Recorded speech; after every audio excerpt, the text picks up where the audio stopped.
আপনি যদি নিউজপেপারে হারপিক ঢালেন আপনি কল্পনা করতে পারবেন না এটা দিয়ে কি তৈরি হবে।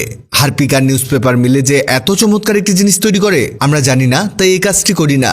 শুধুমাত্র একবার এই ট্রিক্সটি কাজে লাগান, সারা জীবনের ফ্যান হয়ে যাবেন আর বারবার এটা ট্রাই করতে থাকবেন। তবে কিছু কাজ আপনাকে জানতে হবে।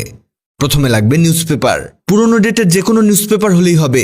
এই পেপারটিকে ছিঁড়তে হবে। এখানে আপনি যত ছোট ছোট পিস করে ছিঁড়তে পারেন ততই ভালো, যদিও এগুলো পরে গিয়ে গলে যাবে, তবুও ছোট ছোট পিস করার কিছু সুবিধা আছে। এবার একটি প্লাস্টিকের পুরনো মগ নিন। এবার এই মগের মধ্যে আমাদের ছিঁড়ে রাখা পেপারগুলোকে ঢেলে দিব। এটা কিছুটা ভর্তি করব, কারণ পরবর্তীতে এর পরিমাণ অনেকটাই কমে যাবে। এবার লাগবে হারপিক।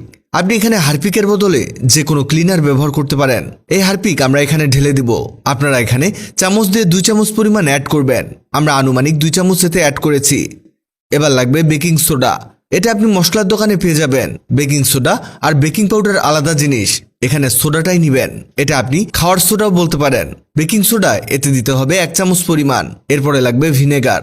এটিও খাবারের কাজেই ব্যবহার করা হয়, বিশেষ করে খাবার সংরক্ষণের কাজে বেশি ব্যবহার হয়। এই ভিনেগার এতে দিতে হবে 2 চামচ পরিমাণ।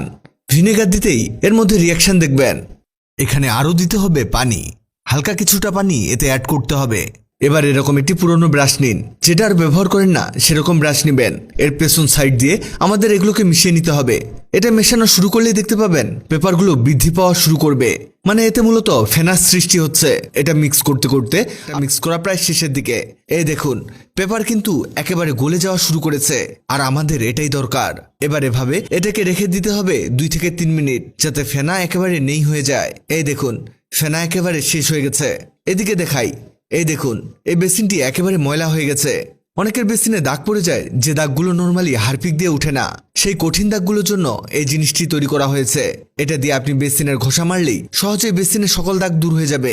আপনারা যেমন হারপিক দিয়ে 10 থেকে 15 মিনিট অপেক্ষা করেন, তারপরে বেসিন বা টয়লেট পরিষ্কার করেন, এটা দিয়ে ইনস্ট্যান্ট পরিষ্কার করতে পারবেন, তাও আবার কোনো রকম কষ্ট ছাড়াই। এটা দ্রুত ময়লা দাগ পরিষ্কার করে নতুনের মতো চকচকে করে ফেলবে। এই দেখুন এটা একেবারে নতুনের মতোই হয়ে গেছে। এই জিনিস দিয়ে কিচেন সিঙ্কও পরিষ্কার করতে পারেন। তবে একটা জিনিস মাথায় রাখবেন, এটা ডিরেক্ট হাত দিয়ে ধরবেন না। আমাদের মতো গ্লাভস পরে তারপরেই ক্লিনের কাজ শুরু করবেন। এটা আপনার কঠিন থেকে কঠিন দাগ অনায়াসে দূর করে দিতে পারে। মানে আমরা ক্লিনারের পাওয়ার অনেক গুণ বৃদ্ধি করে দিলাম। এটা মায়েদের প্রচণ্ড উপকারে আসবে।